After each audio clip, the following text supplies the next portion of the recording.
They told him to leave. No shouting, no fight, just a quiet old man with a limp and a service dog, humiliated and shown the door of a museum built to honor men like him.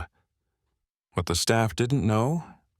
That his name, Colonel David Maddox, was still spoken in hushed reverence across every Marine base in the country, and exactly 24 hours later, 24 Marines arrived. No signs, no words, just presence. What happened next didn't make the news, but it changed everything.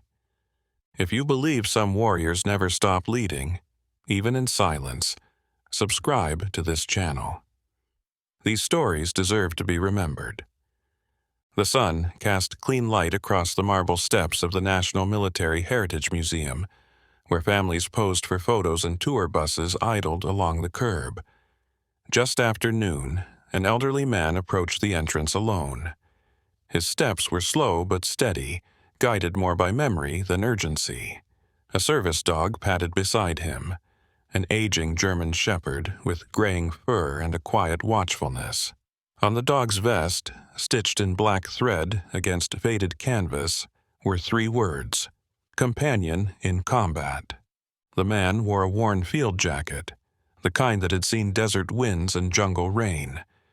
His trousers were pressed but old, and one pant leg was clipped slightly above a prosthetic. His medals, 6 in total, weren't pinned to his chest but tucked into a side pocket, wrapped in cloth like something sacred but private. His cap was low on his brow, no unit name, just the Marine Corps emblem, sun-faded and stitched loose along the edge. He didn't ask for attention, didn't stop to read the plaques at the front. He walked with purpose, bypassing exhibits about colonial wars and mechanized tanks, until he reached the far hallway, where the Marine Corps display stood under dimmed lights and polished glass. He paused in front of a case that held an M40 sniper rifle, a cracked field journal, and a blood-stained flag. His eyes rested there for a long time, not with nostalgia, something deeper. He didn't move, didn't speak. The dog sat beside him, still as the marble beneath them. "Sir," came a voice from behind, young, uncertain. "Please don't lean on the display." The man hadn't leaned. He hadn't even touched the glass, but he nodded once as if he'd done something wrong. A second staffer approached a moment later, this one more firm, more performative. "We've had a few complaints," he said. "We're going to have to ask you to leave." No one around intervened. A few guests glanced over, but most turned away, unsure if this was theater or reality. The man didn't argue. He gave a gentle command to the dog, turned towards the exit, and walked out, one step at a time, his shadow long behind him on the marble. No shouting, no scene. Just the soft jingle of a dog's collar, a door that closed too quietly, and a moment that would have vanished, if not for the fact that someone was watching.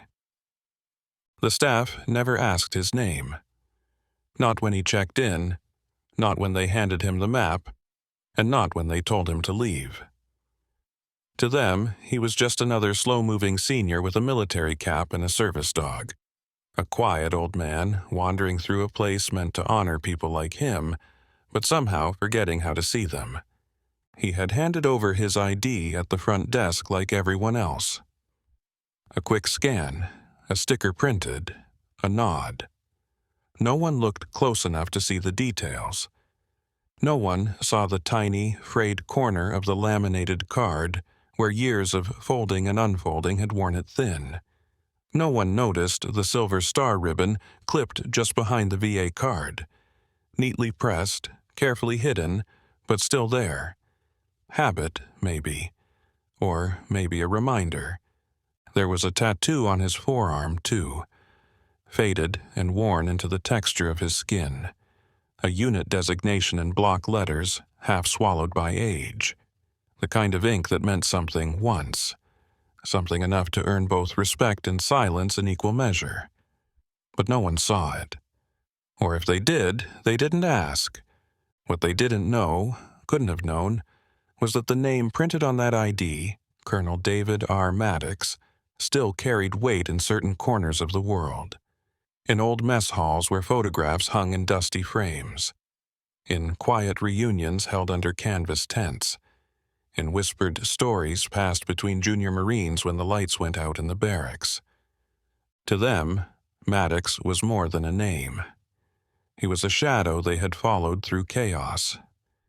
The man who stayed behind in Mogadishu to cover an extraction, who pulled a bleeding corporal out of a Humvee seconds before it lit up the sky in Iraq, who carried the dog now at his side through 4 tours and a half-dozen firefights, both of them torn and limping but alive. He never asked for recognition, never called ahead to announce himself. He just showed up like he always had, quiet, steady, present. But the museum staff didn't see that. They saw a man who didn't belong. And in doing so, they missed the chance to recognize one of the very reasons their museum existed at all. The volunteer at the front desk was young, maybe 25, with a quiet face and eyes that missed nothing. She didn't wear a uniform, just a navy polo with the museum's emblem stitched over the heart and a name tag that said Rachel. She was used to people coming and going without really seeing her. Tourists asking about bathrooms, retirees asking about discounts, parents trying to corral their kids. But when the old man walked in that morning, something shifted. She saw how he moved, not slowly from age, but from memory. She saw how he rested a hand on the dog's head without thinking, the way someone does after years of relying on a partner. And when he passed over his VA card, she glanced at the name more out of habit than curiosity. But then she froze for just a second. Colonel David R. Maddox. She didn't say anything, just printed the sticker and handed it back with a quiet, "Welcome." When security led him out, she stayed seated. Her fingers were curled in her lap, her jaw tight. She watched him descend the steps, slow, measured, not humiliated, just tired. The kind of tired you don't recover from in an afternoon. She said nothing to the others, didn't argue with the staffers or try to stop the walkie-talkie orders from coming. But she didn't forget what she saw. Or the name.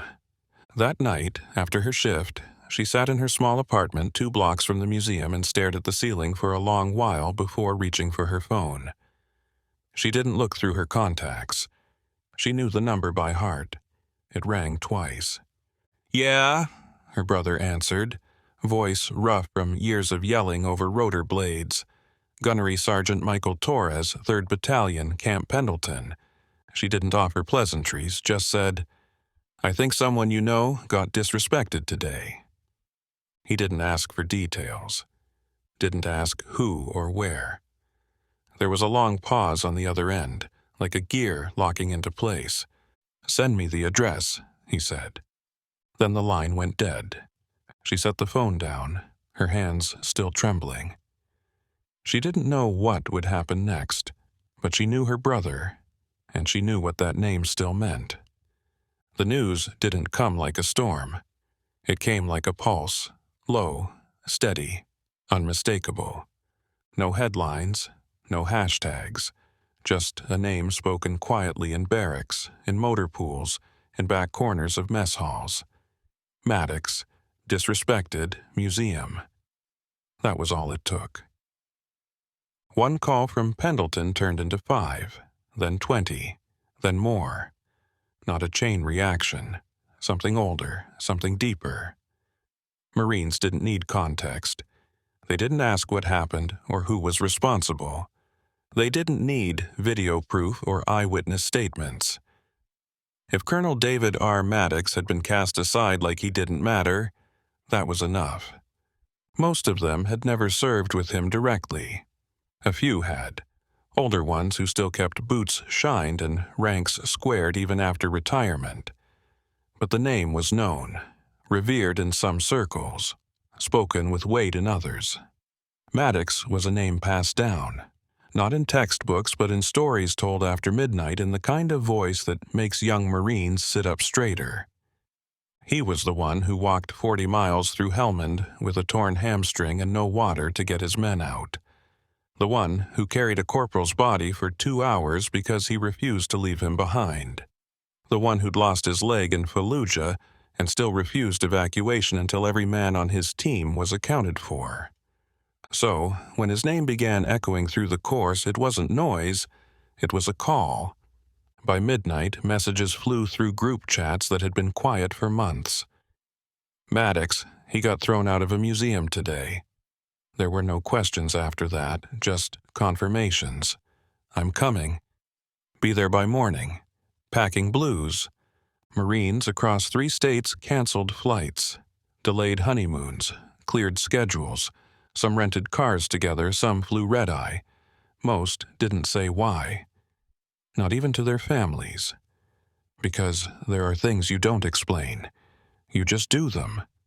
They didn't know exactly what they'd find when they got there. Didn't care. What mattered was that one of their own had stood alone. And now he wouldn't. Not anymore.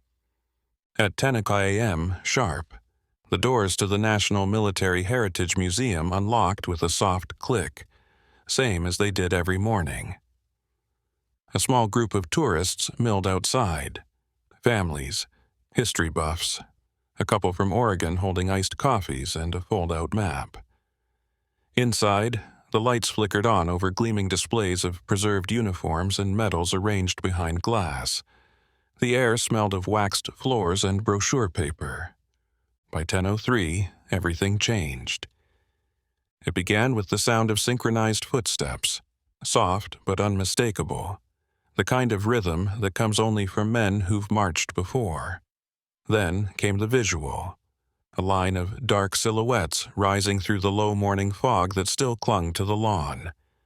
They emerged like ghosts, one row, then another. Marines. Dress blues. Crisp. Clean. Row after row of ribbons pinned in quiet testimony. Not one of them spoke. 24 Marines. They walked side by side, up the slight hill toward the museum's front doors, boots pressing into wet grass, leaving no noise but a pattern too precise to ignore. Cars passing on the road slowed to a crawl. Some pulled over.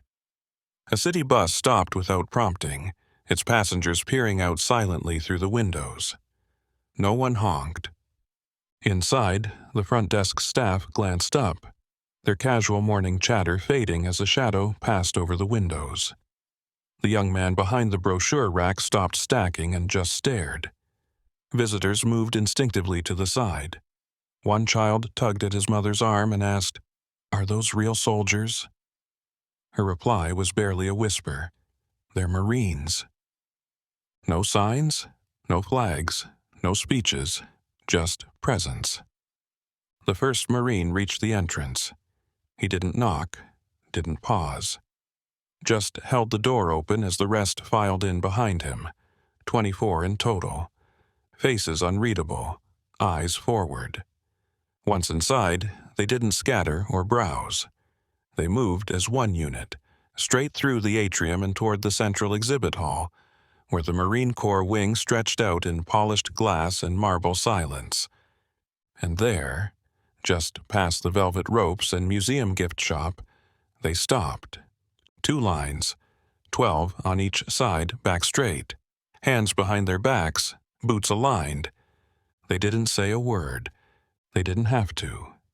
The director stood just behind the reception desk, lips tight, fingers clenched around a half-drunk cup of coffee he hadn't put down since the morning meeting. He hadn't seen the Marines arrive. He only heard the door buzz and caught the shift in atmosphere as guests backed away from the lobby windows, silent, as if something sacred had approached. Then came the knock. One sharp, deliberate sound against glass. Not aggressive, not impatient, just certain. He glanced out and saw them. 24 Marines dressed in blues, ribbons clean, eyes forward, and instead of awe, he felt unease. "Who are they?" he asked the staffer beside him. "They're not on the guest list," the staffer replied quietly, checking the schedule as if that mattered now. The director took a step toward the entrance. "They need to request a group visit in advance," he said, loud enough for others to hear. He didn't realize how flat his voice sounded in a room that had gone completely still. "We can't just open the door to anyone." A pause followed, long enough to feel unnatural. That's when another figure moved from the side hallway. A man in his 50s, pressed polo like the rest, but with a small navy anchor pinned discreetly beside his name badge. He'd been quiet all morning, just watching. His name was Jordan. 10 years of service, 20 years of silence. He didn't say a word to the director, didn't argue, didn't explain. He just walked past him and towards the door. For a moment, the director raised a hand as if to stop him, but then he saw Jordan's eyes. Steady, clear, unapologetic. There was nothing to debate. Jordan unlocked the door, pulled it open, then stepped aside. The Marines filed in one by one, their movements fluid, precise. No announcements, no greeting. In the center of the lobby, beneath a skylight that spilled morning light onto polished stone, they stopped. The lead Marine stepped forward, bent down, and placed a folded Marine Corps flag on the floor. On top of it, he set a laminated photo, a younger Colonel Maddox, helmet off, dust-caked, arm draped around the shoulders of a tired platoon somewhere deep in Afghanistan. Below the photo, a handwritten note, block letters in black ink. "He led us. We remember." And then silence. The silence in the museum lobby stretched long after the flag and photo had been placed. No one moved. No one spoke. It was the kind of stillness that didn't demand attention. It commanded it. Guests stood off to the side, some holding phones in their hands but too unsure, or perhaps too reverent, to lift them. The front desk attendant stepped back behind the counter, eyes lowered. The only sound was the distant hum of the air conditioning and the faint rustle of dress uniforms as the Marines adjusted their posture, heels locked in discipline. That's when the director finally stepped forward. His voice was low, but brittle, like someone trying to reassert control over a room that had already shifted out of his reach. "This is a private institution," he said, not quite meeting their eyes. "You can't just walk in and make a—" Before the sentence could land, one of the Marines stepped forward. He was older than the others. Silver at the temples, hard lines drawn deep into his face. A colonel by his insignia, though his bearing said more than any rank ever could. He moved without haste, every motion deliberate. He removed his cover, tucked it under one arm, and looked the director in the eye. "Your institution exists to remember men like him," he said evenly. "Yesterday you forgot." He didn't raise his voice. He didn't need to. The truth in his words did all the heavy lifting. Then he reached into his coat and pulled out a sealed envelope. The paper was thick, the kind used for only the most formal recognition. He handed it to the director without flourish, without warning, without threat. Inside was a copy of Colonel David R. Maddox's Silver Star citation. The citation bore 2 signatures, 2 different presidents, nearly 2 decades apart. One in blue ink, one in black. The commendation listed operations few civilians had ever heard of, in places most maps don't bother labeling. It spoke of valor under fire, of sacrifice without witness, of leadership when there was nothing left to follow. The director didn't say anything. He just stared at the envelope in his hands, lips parted slightly, face paling. Around him, the museum remained frozen. Recognition had come, not with ceremony or applause, but with a quiet reminder of who this place was built to honor, and who, for one brief moment, they had chosen to forget.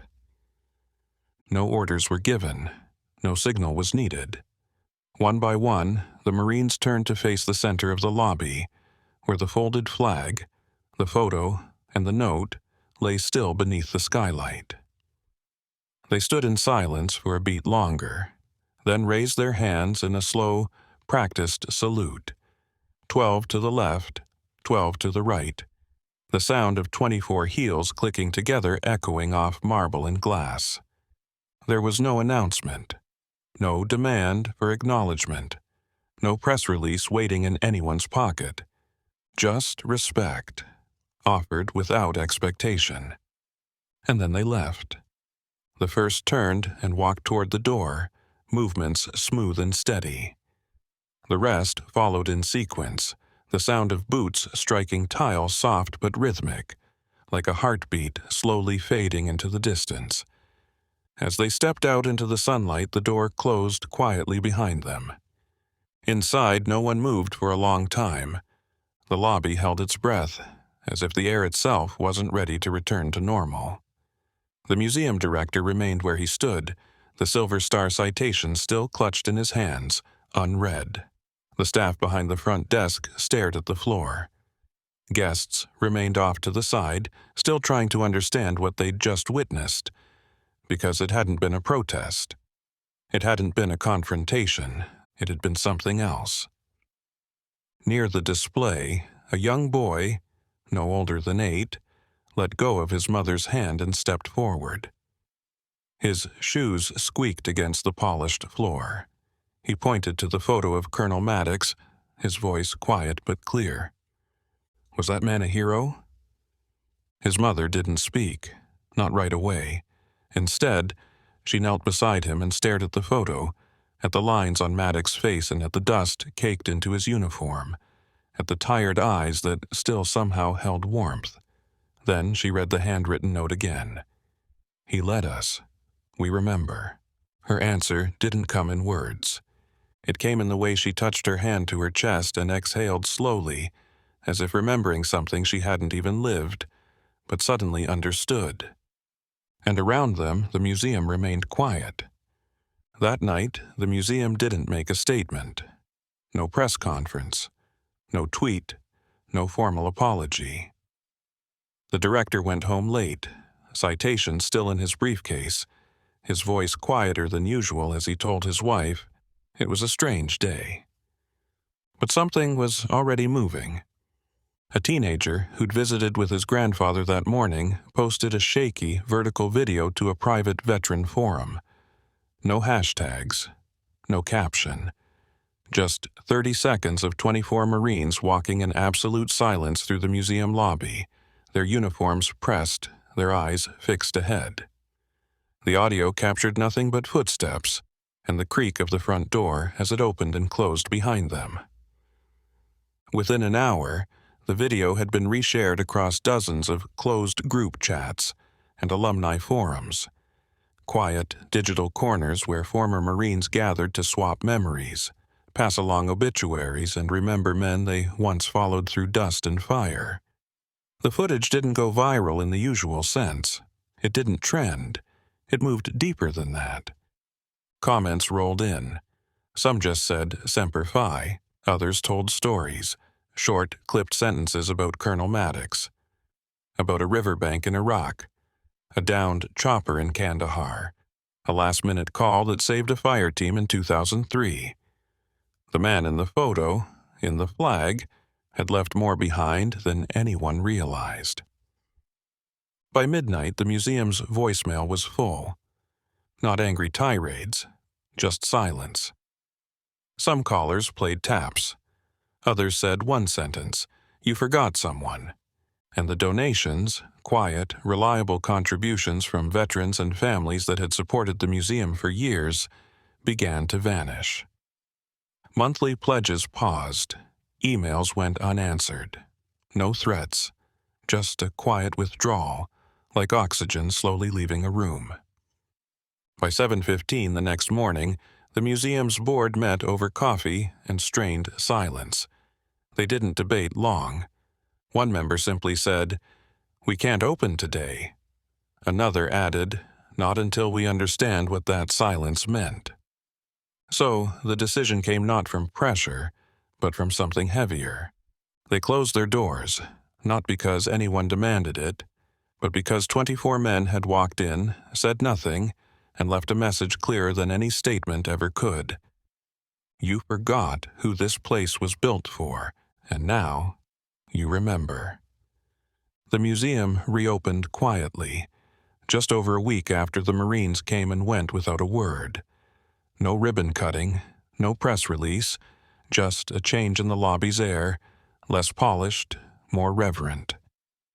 In the northwest corner, where a vacant space had once been reserved for future expansion, a new display case now stood beneath a soft spotlight. It wasn't large or dramatic. There was no touchscreen, no looping video, no dramatic narration, just a simple glass box. Inside it, a pair of worn combat boots, the soles cracked from sand and time. A battered field notebook with handwriting so tight it looked typed, the margins filled with grid references and the occasional scrawled phrase, "No one left, keep moving," and a faded service dog vest, weathered and stained, still bearing the patch, "Companion in Combat." Beside the display, a metal plaque. Not gold, not polished, just brushed steel, etched with a single line. He walked in unrecognized. He left remembered. There was no mention of the incident, no reference to what had happened the week before, no timeline or donor acknowledgement. The exhibit didn't need explanation. It wasn't about correcting a mistake. It was about remembering what had been almost forgotten. Colonel David Maddox never returned. He didn't attend the reopening. He didn't reply to the museum's letter, the one that arrived a few days after the board's vote. Handwritten, humble, folded twice, and signed in ink that bled a little at the corners. If he read it, he never said. If he felt anything, he kept it where he always had, buried beneath years of duty, silence, and steady steps forward. But someone came every Saturday. They never stayed long, never left a name, just walked in, stood before the case and placed a single coin on the edge of the glass. A Marine tradition, no announcement, no photographs. Just the sound of a small, metallic echo that meant everything. Sometimes it was a challenge coin, sometimes a quarter, polished clean. Once it was a dog tag with the chain neatly coiled. They never stacked them. The museum didn't move them. They just let them gather. One coin at a time. Quiet, sincerely earned.